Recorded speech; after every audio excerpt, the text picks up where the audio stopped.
नमस्कार। कैसे हैं आप लोग? आशा करती हूँ सुखी होंगे, स्वस्थ होंगे।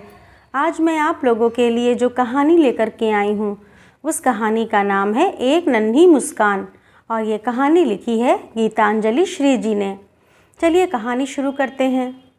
कपड़े बदलते हुए राजन ने रीता से कहा, जो रसोई घर में रात की खाने की तैयारी कर रही थी। लिफ्ट में आते समय डॉक्टर पमनानी को लिफ्ट से बाहर निकलते देखा। बिल्डिंग में शायद कोई बीमार है। रीता ने हाथ में पकड़ी हुई खाने की चीज़ें मेज पर रखीं और प्लेटें नैपकिन से पोंछते हुए कहा, रति बीमार है, आज ऑफिस भी नहीं गई।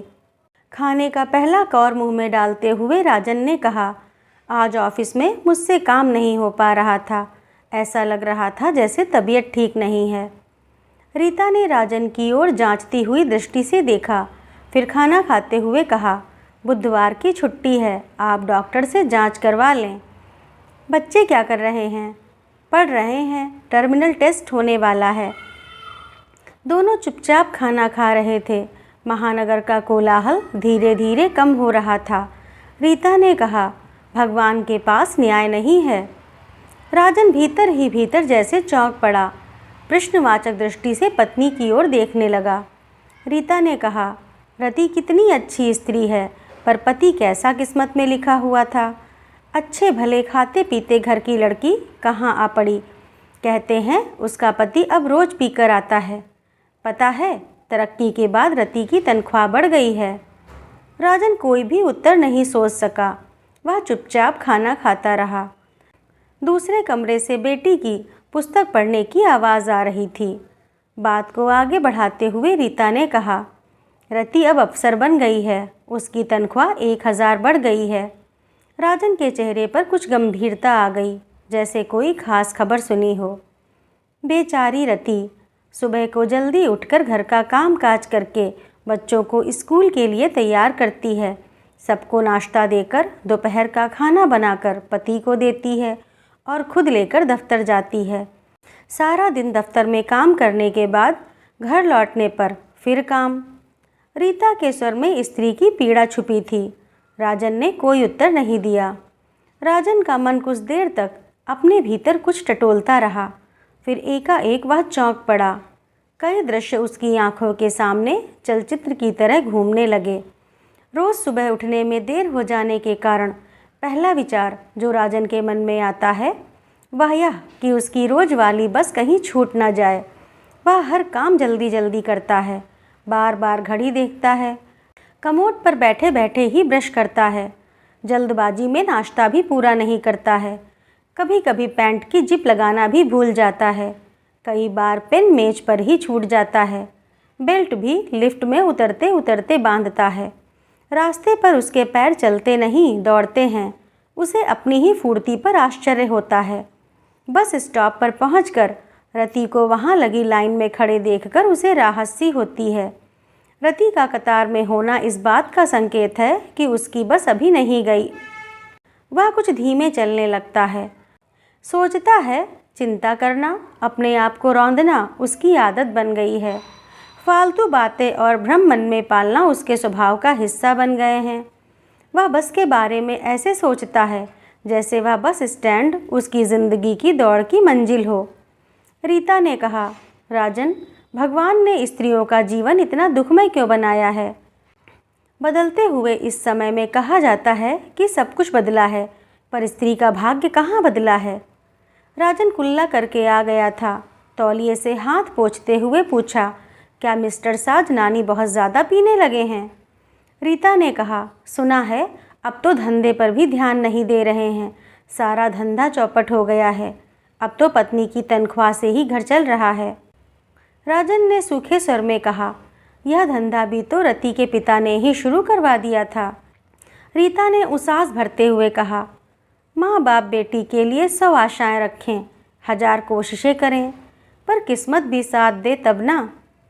राजन को दफ्तर में बिताया दिन याद आया। रीता से बोला, मैं आज स्वयं को थका थका अनुभव कर रहा हूँ। ऑफिस में काम करने में भी मन नहीं लग रहा था। सोफे पर आराम से बैठकर आप टीवी देखिए, पर आवाज़ कम रखिएगा, बच्चों की पढ़ाई में डिस्टर्ब होगा। मैं ज़रा रति को देख आऊं। राजन सोफे पर बैठकर टीवी देखने लगा। चित्रहार चल रहा था। फिल्मी गीतों पर नायक नायिका नाचते कूदते चक्कर लगा रहे थे। पीछे के दृश्य बार बार बदल रहे थे। नायिका कभी साड़ी में, कभी सलवार कुर्ते में, तो कभी जीन्स टी शर्ट में नाच रही थी। हमेशा की तरह आज भी यह कार्यक्रम राजन को बहला ना सका। उसे लगा कि उसका मन उखड़ा उखड़ा है। टीवी में नाचते लोग उसे मनुष्य न लगकर बैटरी से चलने वाले प्लास्टिक के खिलौने लग रहे थे। उसने उठकर टीवी बंद कर दिया। वह सोचने लगा, इंसान की ज़िंदगी कितनी बेतुकी और थका देने वाली है। रोज़ रोज़ वही काम करने पड़ते हैं, बिना किसी उद्देश्य के। ज़िंदगी का जैसे कोई अर्थ ही नहीं रह गया है। जीना जैसे एक आदत बन गई है। आज ऑफिस में काम करते समय उसका शरीर और आत्मा दोनों थके हुए थे। उसी समय रीता पास वाले घर से वापस आई। बोली, थोड़ी देर हो गई, टीवी क्यों बंद कर दिया? देखने में मज़ा नहीं आया। आप आज कुछ थके थके लग रहे हैं। मैं बच्चों को सुलाकर आपका बिस्तर ठीक करके आती हूँ। आप एस्प्रिन की गोली खाकर सोना, नींद आ जाएगी। दरवाजे के पास पहुंचकर रीता ने पति की ओर देखा और फिर बोली, रति को 102 बुखार था, पर बुखार में भी वह मुस्कुरा रही थी। उसे देखकर रति के चेहरे पर एक छोटी सी पर अपनत्व भरी, कुछ दुख भरी, कुछ सुख भरी, दूज के पतले चांद की तरह बारीक मुस्कुराहट दिखाई देती है।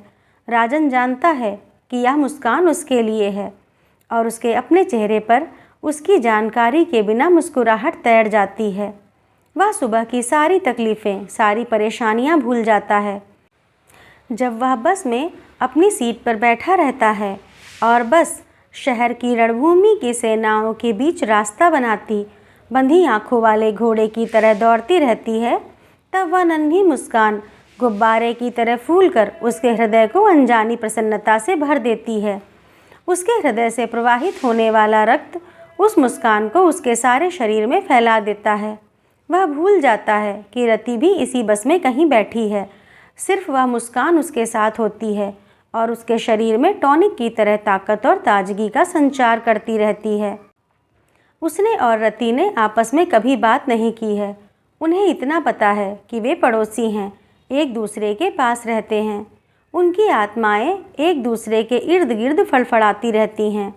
राजन को लगता है वह मृत नहीं है। बस में बैठे और मनुष्य भी निर्जीव नहीं है। रास्ते के दोनों ओर बनी इमारतें महज दीवारें नहीं हैं, उनके भीतर धड़कते हृदय हैं। शायद रति की यह नन्ही मुस्कान उसके निरर्थक जीवन को थोड़ी देर के लिए अर्थवान बना देती है। बड़े शहरों में बस की यात्रा प्रायः लंबी होती है। कभी कभी लगता है कि यह यात्रा पूरी नहीं होगी, पर हर एक बस किसी मुकाम पर आकर रुक जाती है। सारे यात्री वहां उतरते हैं, बस खाली खोखा बन जाती है। राजन का दफ्तर आखिरी स्टॉप के पास में है और रति का कुछ और दूर। दोनों बस के आखिरी स्टॉप पर उतरते हैं और लोगों की भीड़ में खो जाते हैं। खो जाने के पहले राजन की निगाहें रति की आंखों को ढूंढ लेती हैं। अनजाने में ही उसके चेहरे पर मुस्कुराहट आ जाती है। प्रत्युत्तर में रति के चेहरे पर भी एक नन्ही सी मुस्कुराहट तैर जाती है। यह सब राजन की आदत सी बन गई है। उसे लगता है कि जब उसकी आंखें रति की आंखों को ढूंढ लेती हैं, तब रति भी शायद उसकी निगाहों की प्रतीक्षा में होती है। शायद उसकी मुस्कुराहट ना पाकर वह कुछ खो जाने जैसा अनुभव करती है। रीता दूसरे कमरे में बच्चों को सुलाने की तैयारी कर रही थी और बच्चे किसी बात पर आपस में बहस कर रहे थे। अचानक राजन को विचार आया कि आज उसे रति की मुस्कुराहट नहीं मिली। क्या इसी कारण वह उखड़ा हुआ था? आज ऑफिस में काम करने में मन भी नहीं लग रहा था। ऐसा कैसे हो सकता है? रति और मुझ में कोई संबंध नहीं है। हमने आपस में बात करने या पास आने का भी प्रयत्न नहीं किया।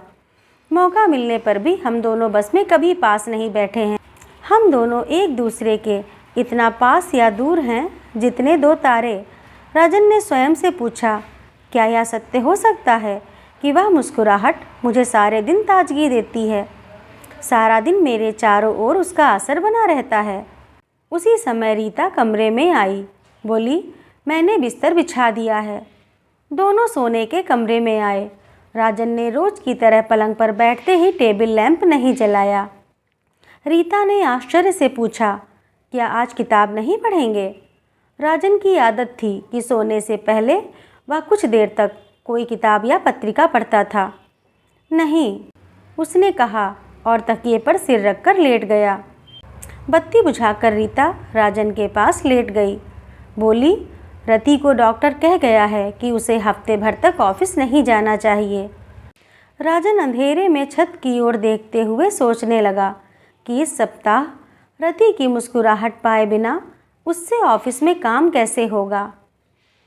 तो दोस्तों, गीतांजलि श्री जी की यह कहानी एक नन्ही मुस्कान आपको कैसी लगी कमेंट करके ज़रूर बताइएगा। अगर अच्छी लगी हो तो लाइक करिए, शेयर करिए और ऐसी ही और कहानियों के लिए मेरे चैनल को सब्सक्राइब करिए। धन्यवाद।